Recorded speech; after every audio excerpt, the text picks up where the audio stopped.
ಪರಿ ಒಂದು ನಿಮಿಷ. ನಾನು ಹೇಳೋ ತನಕ ನೀನು ಒಂದು ಹೆಜ್ಜೆನೂ ಮುಂದಕ್ಕೆ ಇಡಬಾರ್ದು.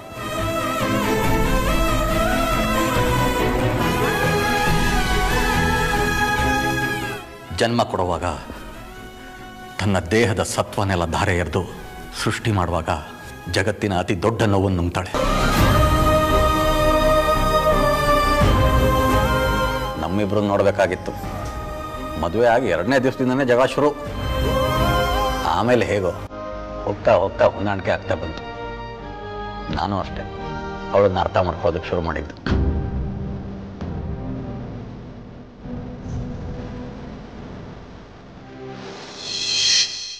ತುಂಬಾ ಕಷ್ಟ ಆಗ್ತಿದೆ ರೀ.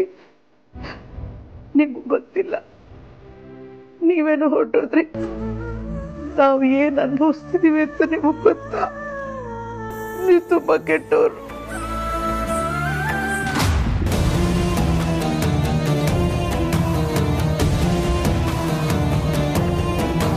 ಪರಿಮಳ ಅವರೇ ಬನ್ನಿ,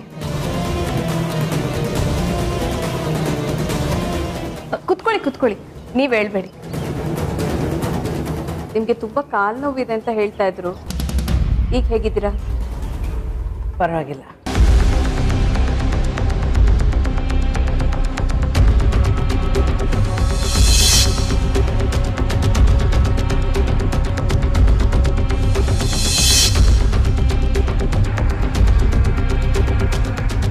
ಯಾಕೆ ಪರಿಮಳ ಅವರೇ, ವಿಂಡೋಸ್ ಎಲ್ಲ ಒಡೆದು ಹೋಗಿದೆ, ಏನಾಯ್ತು?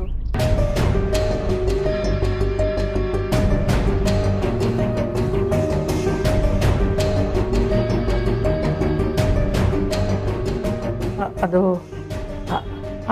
ಅದೇ ನೆನೆ ವಿಪರೀತ ಗಾಳಿ ಇತ್ತಲ್ವಾ, ಕಿಟಕಿಗಳು ಒಂದಕ್ಕೊಂದು ಹೊಡ್ಕೊಂಡು ಗಾಜೆಲ್ಲ ಚೂರಾಯ್ತಷ್ಟೆ. ನಿಜವಾಗಿ? ಸತ್ಯವಾಗ್ಲು ಸುಳ್ಳು. ನಿನ್ನೆ ರಾತ್ರಿ ಆ ಅಗ್ನಿ ಮತ್ತೆ ಬೆಟ್ಟಪ್ಪನ ಕಡೆ ಅವ್ರು ಬಂದು ನಿಮ್ಮ ಮನೆ ಮೇಲೆ ಕಲ್ಲು ಹೊಡೆದು ಈ ರೀತಿ ಗ್ಲಾಸ್ ಎಲ್ಲ ಹೊಡೆದು ಹಾಕಿದ್ದಾರೆ, ಸರಿ ತಾನೆ?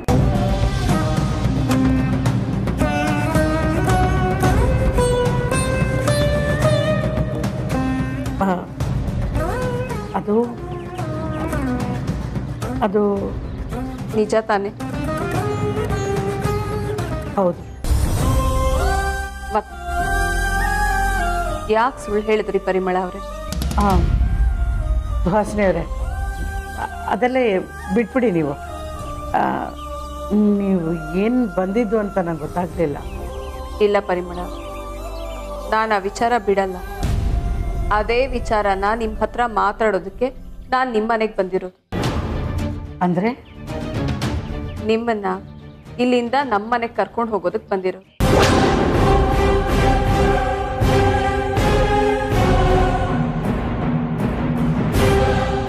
ನಂಗೆ ಅರ್ಥ ಆಗಲಿಲ್ಲ. ಪರಿಮಳ ಅವರೇ, ನೀವಿನ್ ಮುಂದೆ ಈ ಮನೆಯಲ್ಲಿ ಒಬ್ಬರೇ ಇರೋದು ಬೇಡ. ಎಷ್ಟೇ ಆದರೂ ಅದು ನಿಮ್ಮ ಮಕ್ಕಳ ಮನೆ. ಇನ್ನು ಮುಂದೆ ನಿಮ್ಮ ಮನೆ ಕೂಡ.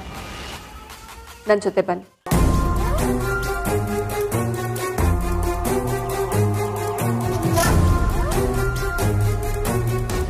ಸುಹಾಸಿನಿಯವರೇ, ನೀವು ಹೇಳಿದ್ದೆಲ್ಲ ನನಗೆ ಅರ್ಥ ಆಯಿತು. ಆದರೆ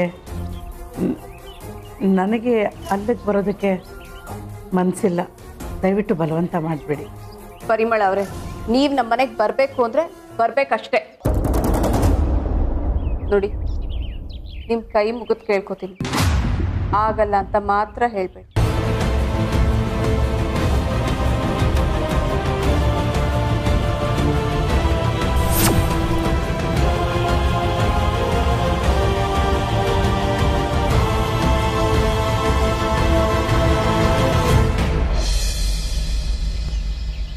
ಬೇಡ, ತಾಯಿಗೆ ಏನು ಆಗಲ್ಲ, ಧೈರ್ಯವಾಗಿ. ಈಗ ನಮ್ಮಪ್ಪ ಅಮ್ಮನೇ ನನ್ನ ಪ್ರಪಂಚ. ಈಗಾಗಲೇ ನನ್ನ ಅರ್ಧ ಪ್ರಪಂಚನ ನಾನು ಕಳ್ಕೊಂಡಿದ್ದೀನಿ.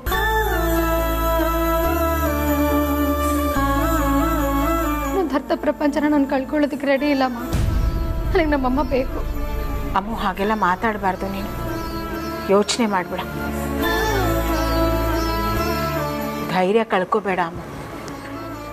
ಪರಿಮಳ ಅವ್ರ ಮನೆಗೆ ಹೋಗಿ ಅವರನ್ನು ಕನ್ವಿನ್ಸ್ ಮಾಡಿ ಅವರನ್ನು ಕರ್ಕೊಂಡು ಬಂದರೆ ಆಯಿತು. ಇಲ್ಲಮ್ಮ, ನಮ್ಮಮ್ಮ ಬರಲ್ಲ. ಅವಳಿಗೆ ಸ್ವಾಭಿಮಾನ ತುಂಬ ಜಾಸ್ತಿ.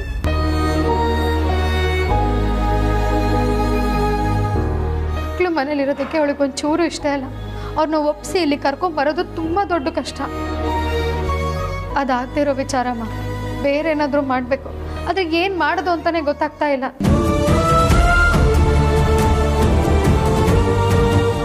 ಅಮ್ಮ ಇರು, ಪರಿಯಮ್ಮನ ಮನೆ ಹತ್ರ ಸೆಕ್ಯೂರಿಟಿನ ಅರೇಂಜ್ ಮಾಡ್ತೀನಿ. ಮೊದಲ ಕೆಲಸ ಮಾಡಿ ರಾಜಣ್ಣ.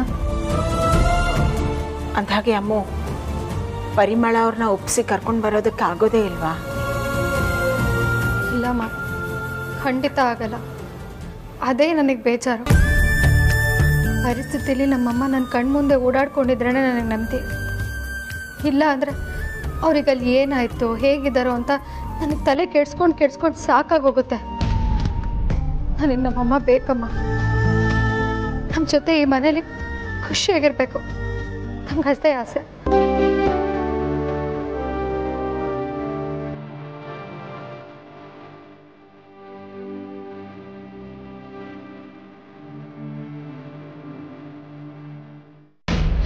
ಅಯ್ಯೋ ಸುಹಾಸಿನಿ ಅವರೇ, ಇದೇನು ಮಾಡ್ತಿದ್ದೀರಿ? ನೀವು ಮೊದಲು ಕೈ ಇಳಿಸಿ, ದಯವಿಟ್ಟು ಕೈ ಇಳಿಸಿ. ನೀವು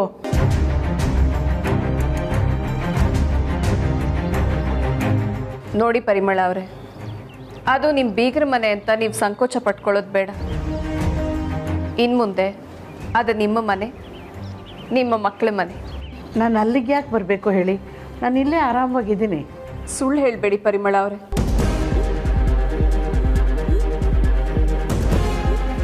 ಆ ರೌಡಿಗಳ ಕಾಟದ ಮಧ್ಯೆ ಒಂದು ಸಂಸಾರ ಇರೋದೇ ತುಂಬ ಕಷ್ಟ. ಅಂಥದ್ರಲ್ಲಿ ನೀವು ಒಂಟಿಯಾಗಿ ಅವರನ್ನು ಫೇಸ್ ಮಾಡೋದಕ್ಕಾಗತ್ತಾ? ಖಂಡಿತ ಇಲ್ಲ.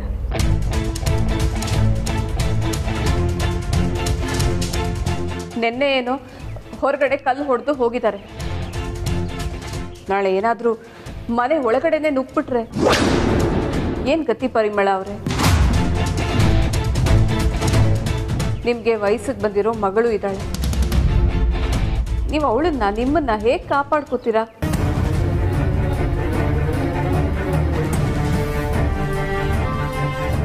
ಸರಿ, ಈ ರೌಡಿಗಳ ವಿಚಾರನ ಬಿಡೋಣ. ಅಲ್ಲ, ಈ ಮನೆಯಲ್ಲಿ ಒಂದೇ ಒಂದು ದಿವಸನಾದರೂ ನಿಮ್ಮ ಗಂಡ ನೆನಪು ಮಾಡ್ಕೊಳ್ದೆ, ಬೇಜಾರಾಗದೆ ನಿಮ್ಮ ಕಾಲ ಕಳೆಯೋದಕ್ಕೆ ಸಾಧ್ಯನಾ?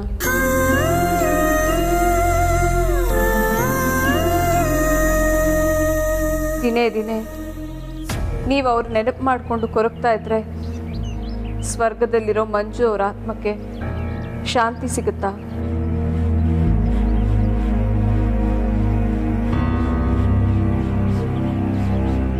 ಅವ್ರ ಆತ್ಮ ಕೊರಗಲ್ವಾ?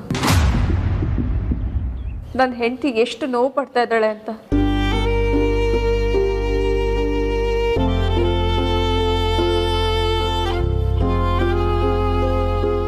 ಅಲ್ಲಿ ಅಮೂಲ್ಯ ಆರ್ತಿನೂ ಜೀವನ ಕೈಲಿ ಹಿಡ್ಕೊಂಡು ಬದುಕ್ತಾ ಇದ್ದಾರೆ. ನಮ್ಮಮ್ಮ ಅಲ್ಲಿ ಹೇಗಿದ್ದಾರೋ, ನನ್ನ ತಂಗಿ ಏನು ಮಾಡ್ತಾ ಇದ್ದಾಳೋ ಅಂತ. ಇಂಥ ಟೈಮ್ನಲ್ಲಿ ನೀವು ಮಕ್ಕಳ ಜೊತೆ ಇದ್ರೆ ಅವ್ರಿಗೂ ಸಮಾಧಾನ ಆಗುತ್ತೆ, ನಿಮಗೂ ಸ್ವಲ್ಪನಾದರೂ ಮನಃಶಾಂತಿ ಸಿಗುತ್ತೆ ಅಲ್ವಾ? ಸುಹಾಸಿನಿ ಅವರೇ, ನೀವು ಹೇಳೋದ್ರಲ್ಲಿ ಅರ್ಥ ಇದೆ. ಆ ರೌಡಿಗಳೇನಾದರೂ ಇನ್ನೊಂದು ಸಲ ನನ್ನ ಮನೆಗೆ ಬಂದರೆ ನನ್ನ ಪ್ರಾಣನಾದರೂ ಕೊಟ್ಟು ಸರಿ, ನನ್ನ ಮಗಳನ್ನ ಕಾಪಾಡ್ತೀನಿ ನಾನು. ನಮ್ಮ ಯಜಮಾನ್ರು ನೆನಪು ನನ್ನನ್ನು ಕಾಡೋದು ನಿಜ, ಆದರೆ ನಾನು ಅವ್ರ ನೆನಪಲ್ಲಿ ಕೊರಗ್ತಾ ಇಲ್ಲ. ಈ ಮನೆಯಿಂದ ಬರದೇ ಇರೋದಕ್ಕೆ ಇನ್ನೊಂದು ಮುಖ್ಯವಾದ ಕಾರಣ ಇದೆ. ನಾನು ಯಾವತ್ತೂ ನಮ್ಮ ಯಜಮಾನ್ರನ್ನ ಬಿಟ್ಟಿರ್ತಾನೇ ಇರಲಿಲ್ಲ. ನಾನು ಈ ಮನೇಲೇ ಇದ್ದರೆ ಅವ್ರ ನೆನಪುಗಳು ಹಸಿರಾಗಿರುತ್ತೆ.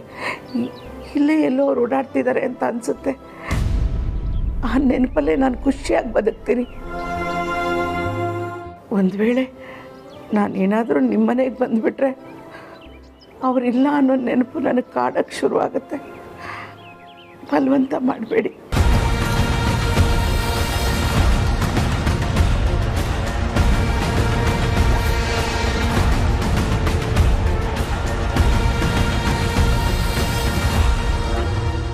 ಸರಿ, ನಿಮ್ಮ ಹಠ ನೀವು ಬಿಡಲ್ಲ ಅಲ್ಲ? ನಿಮ್ಗಿಂತ ದೊಡ್ಡ ಹಠಮಾರಿ ನಾನು. ನೋಡ್ತಾ ಇದ್ದೆ ಏನು ಮಾಡ್ತೀನಿ. ಏನೇ ಆಗಲಿ ನಾನಿವತ್ತು ನಿಮ್ಮನ್ನು ಮನೆಗೆ ಕರ್ಕೊಂಡು ಹೋಗೇ ಹೋಗ್ತೀನಿ ಅಷ್ಟೆ.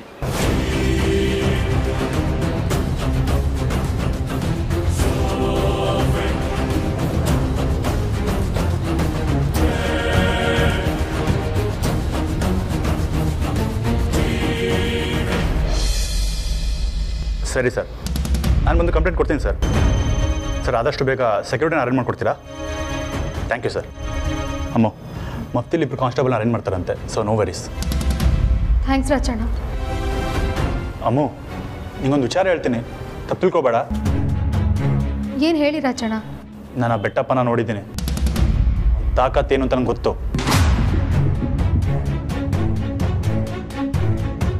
ಅವನ ಮುಂದೆ ಇಬ್ಬರು ಕಾನ್ಸ್ಟೇಬಲ್ ಆಟಗಳು ಏನು ನಡೆಯಲ್ಲ. ರಾಜಣ್ಣ, ಯಾಕೆ ಹೆದರ್ಸಿದ್ದೀರಾ? ನೀವೇ ಅಲ್ವಾ ಪೊಲೀಸ್ ಪ್ರೊಟೆಕ್ಷನ್ ಕೊಡಿಸ್ತೀನಿ ಅಂತ ಹೇಳಿದ್ದು. ಅಕ್ಕ, ರಾಜಣ್ಣ ಹೇಳ್ತಿರೋದು ಕರೆಕ್ಟಾಗೇ ಇದೆ. ನಾವೇನಾದರೂ ಬೇರೆ ಪ್ಲ್ಯಾನ್ ಮಾಡಬೇಕು. ಸೇಫ್ ಆಗಿರೋದೇನಾದರೂ ಪ್ಲ್ಯಾನ್ ಮಾಡಬೇಕು. ಆ ಥರ ಒಂದು ಪ್ಲ್ಯಾನ್ ಇದೆ. ಅದು ಅಮ್ಮನ ಈ ಮನೆ ಕರ್ಕೊಂಡು ಬರಬೇಕು. ಟೈಮ್ ವೇಸ್ಟ್ ಮಾಡೋದು ಬೇಡ ಅಮ್ಮ. ನಾನು ನಿಮ್ಮ ಜೊತೆ ಬರ್ತೀನಿ. ಪರಿಮಳ ಅವ್ರನ್ನ ಒಪ್ಪಿಸಿ ನಾವು ಕರ್ಕೊಂಡು ಬರೋಣ. ಅತ್ತೆ, ಆದರೆ ಅಮ್ಮ ಮನೆಗೆ ಬರಲ್ಲ ಅಂತ ಆಣೆ ಮಾಡಿದ್ದಾರೆ. ಅಕ್ಕ, ಅಮ್ಮ ಆಣೆ ಮಾಡಿದಾಳೆ ಅಂತ ಸುಮ್ಮನೆ ಕೂರೋದಕ್ಕಾಗುತ್ತಾ? ನಾನಂತೂ ಹೋಗ್ತಿದ್ದೀನಕ್ಕ. ಅವಳು ಹಠ ಮಾಡ್ತಾಳೆ ಅಂತ ಸುಮ್ಮನೆ ನೋಡ್ತಾ ಕೂರೋದಕ್ಕಾಗಲ್ಲ. ಹೇಗಾದರೂ ಮಾಡಿ ಅವಳು ಕಾಲೋ ಕೈಯೋ ಹಿಡಿದು ಒಪ್ಪಿಸಿ ಕರ್ಕೊಂಡು ಬರಬೇಕು. ಸರಿ ಅಮ್ಮ. ಅಮ್ಮ, ಮುಖ ಎಲ್ಲ ಬಾಡ್ ಹೋಗಿದೆ. ಹೋಗಿ ಫ್ರೆಶ್ ಅಪ್ ಆಗಿ ಬಾ. ಹೋಗಿ ಪರಿಮಳ ಅವ್ರನ್ನ ಕರ್ಕೊಂಡು ಬಂದರೆ ಆಯಿತು.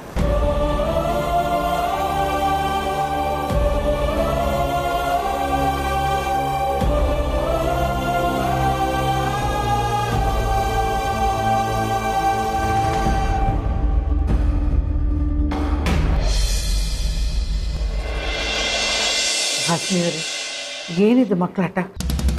ನೀವು ಮೇಲೆ ಕೂತ್ಕೊಳ್ಳಿ. ಇಲ್ಲ ಪರಿಮಳ ಅವರೇ, ನೀವು ನಮ್ಮ ಮನೆಗೆ ಬರೋದಕ್ಕೆ ಒಪ್ಕೊಳ್ಳೋವರೆಗೂ ನಾನು ಹೀಗೆ ಕೂತಿರ್ತೀನಿ. ಎಷ್ಟೊತ್ತಾದರೂ ಆಗಲಿ, ನಾಳೆ ಆಗಲಿ ನಾಡಿದ್ದಾಗಲಿ, ಒಟ್ಟಿನಲ್ಲಿ ನಾನು ಈ ಜಾಗ ಬಿಟ್ಟು ಹೇಳಲ್ಲ. ಹೀಗೆ ಕೂತಿರ್ತೀನಿ. ಸುಹಾಸಿನಿಯವರೇ, ದಯವಿಟ್ಟು ಅರ್ಥ ಮಾಡ್ಕೊಳ್ಳಿ. ನೀವು ಅಷ್ಟೇ. ಯಾಕೆ ಇಷ್ಟೊಂದು ಹಠ ಮಾಡ್ತಿದ್ದೀರಾ? ನಾನು ಹೇಳೋದನ್ನ ಅರ್ಥನೇ ಮಾಡ್ಕೊತಿಲ್ವಲ್ಲ. ಓ, ಹಾಗಾದ್ರೆ ವೇದಾಂತು ವಿಕ್ರಾಂತ್ ಎಲ್ಲ ನಮ್ಮ ಮಕ್ಕಳು ಅಂತ ನೀವು ಹೇಳಿದ ಸುಳ್ಳ? ಅವರು ನಿಮ್ಮ ಮಕ್ಕಳು ಅಂತ ಅಂದ್ಕೊಂಡ್ಮೇಲೆ ನಿಮ್ಮ ಮಕ್ಕಳ ಮನೆಗೆ ಬರೋದಕ್ಕೆ ಯಾಕೆ ಇಷ್ಟೊಂದು ಯೋಚನೆ ಮಾಡ್ತಾ ಇದ್ದೀರಾ?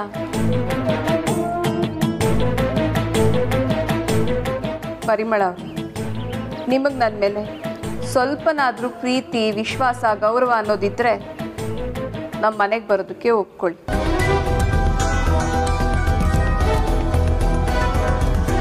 ಸುಹಾಸಿನಿಯವರೇ, ಒಂದು ಮಾತು ನಿಜ ಹೇಳ್ಬಿಡ್ತೀನಿ. ನಾನು ತುಂಬ ಸ್ವಾಭಿಮಾನಿ. ನಾನು ನಿಮ್ಮ ಮನೆಗೆ ಬಂದು ಹೊರೆ ಆಗೋಕ್ಕೆ ಇಷ್ಟ ಇಲ್ಲ. ಅಲ್ಲಿಗೆ ಬಂದು ನಾನೇನು ಮಾಡಬೇಕು ಹೇಳಿ? ಸುಮ್ಮನೆ ಕೂತಿರ್ಬೇಕು ತಾನೆ? ಅದು ನನಗಿಷ್ಟ ಇಲ್ಲ. ಸರಿ, ನಿಮಗೆ ಟೈಲರಿಂಗ್ ಬರುತ್ತೆ ತಾನೆ? ಹಾಂ, ಬರುತ್ತೆ. ಹಾಗಿದ್ಮೇಲೆ ನಮ್ಮ ಸುಹಾಸಿನಿ ಫೌಂಡೇಶನ್ನಲ್ಲಿ ಬಡ ಹೆಣ್ಮಕ್ಳಿಗೆ ಫ್ರೀಯಾಗಿ ಟೈಲರಿಂಗ್ ಕ್ಲಾಸಸ್ ಮಾಡ್ತೀವಿ. ಅದನ್ನು ನೀವೇ ಮಾಡ್ಬೋದಲ್ಲ? ಆಗ ನೀವು ಖಾಲಿ ಕೂತ್ಕೊಂಡು ಹಾಗೂ ಆಗಲ್ಲ, ನಮ್ಮ ಮೇಲೆ ಹೊರೆ ಆಗಿದ್ದೀರಾ ಅಂತಲೂ ಅನ್ಸಲ್ಲ. ಒಂದು ಸಾರಿ ಯೋಚನೆ ಮಾಡಿ ನೋಡಿ.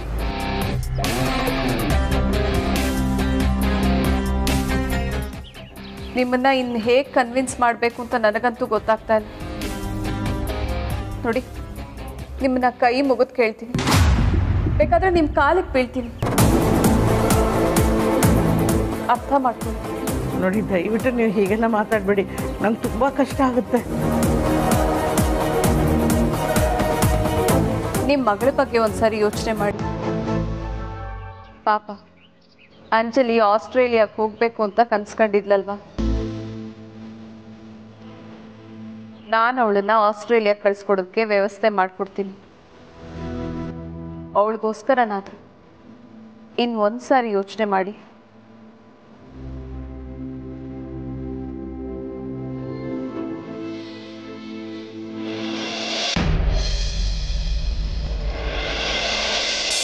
ಪ್ಲೀಸ್ ಪರಿಮಳ ಅವರೇ,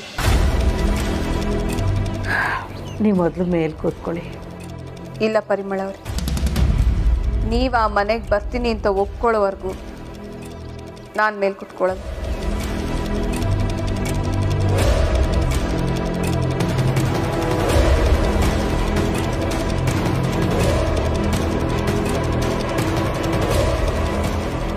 ಆಯಿತು ಸುಹಾಸಿನಿಯವರೇ, ನಾ ಬರ್ತೀನಿ.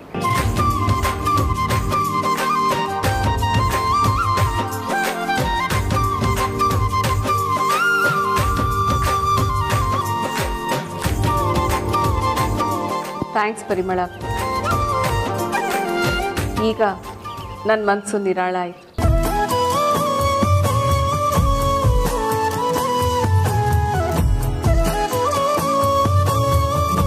ರೀ, ನನ್ನ ಜೀವನದಲ್ಲಿ ಇದೇ ಮೊದಲನೇ ಸಲ ನಿಮ್ಮನ್ನು, ನಿಮ್ಮ ನೆನಪುಗಳನ್ನ ಬಿಟ್ಟು ಈ ಮನೆಯಿಂದ ಹೊರಗಡೆ ಹೋಗ್ತಾ ಇದ್ದೀನಿ.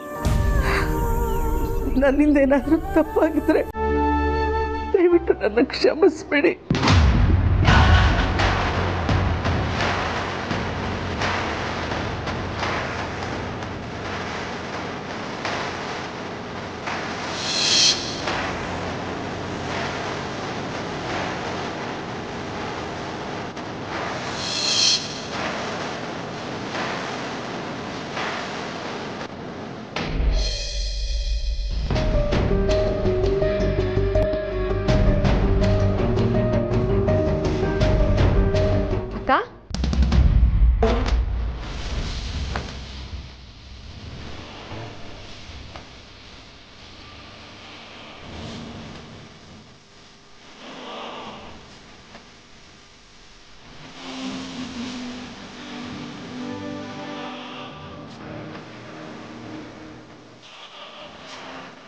ಅಂಜು, ನೀನ್ ಯಾವಾಗ ಬಂದೆ?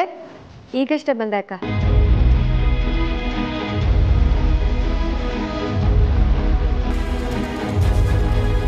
ಅಮ್ಮ ಎಲ್ಲೇ? ಅಮ್ಮ ಎಲ್ಲಿದ್ದಾಳೆ? ನೀನೊಬ್ಳೆ ಬಂದ? ಅಕ್ಕ ಸಮಾಧಾನ ಮಾಡ್ಕೋ, ಅಮ್ಮಂಗೆ ಏನೂ ಆಗಿಲ್ಲ, ಅಮ್ಮ ಇಲ್ಲೇ ಇದ್ದಾರೆ.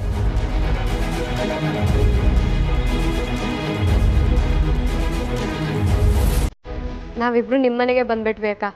ಇನ್ಮೇಲಿಂದ ನಾವಿಬ್ರು ನಿಮ್ಮನೇಲೇ ಇರ್ತೀವಿ.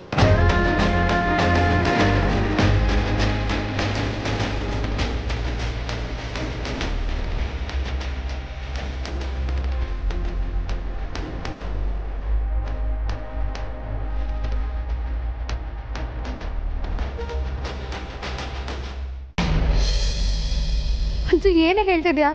ನೀನು ಹೇಳ್ತಿರೋದು ನಂಗೆ ಒಂದು ಅರ್ಥ ಆಗ್ತಿಲ್ಲ. ಅದು ಅಕ್ಕ, ಇವತ್ತು ಬೆಳಗ್ಗೆ ನಮ್ಮ ಮನೆಗೆ ಸುಹಾಸಿನಿ ಅತ್ತೆ ಬಂದಿದ್ರು. ಅವರೇ ನಮ್ಮಿಬ್ಬರನ್ನ ಒತ್ತಾಯ ಮಾಡಿ ಇಲ್ಲಿ ಕರ್ಕೊಂಡ್ಬಂದ್ರು.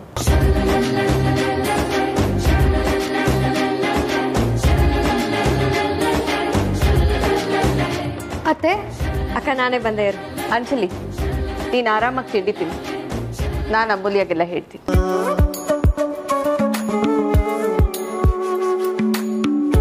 ಅಮೂಲ್ಯ, ಆರ್ತಿ, ನಾನೇ ಮನೆಗೆ ಹೋಗಿ ಕರೆದೆ.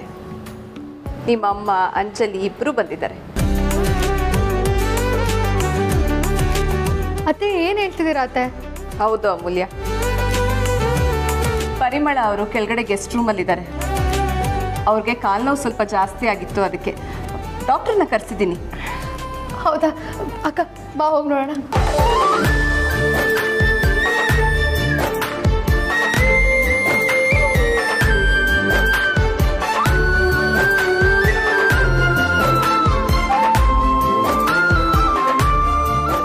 ಮಂಜು, ಮದರ್ ಇಂಡಿಯಾ ನಿಮ್ಮನ್ನ ಫೋರ್ಸ್ ಮಾಡಿ ಕರ್ಕೊಬಂದಿಲ್ಲ ತಾನೇ?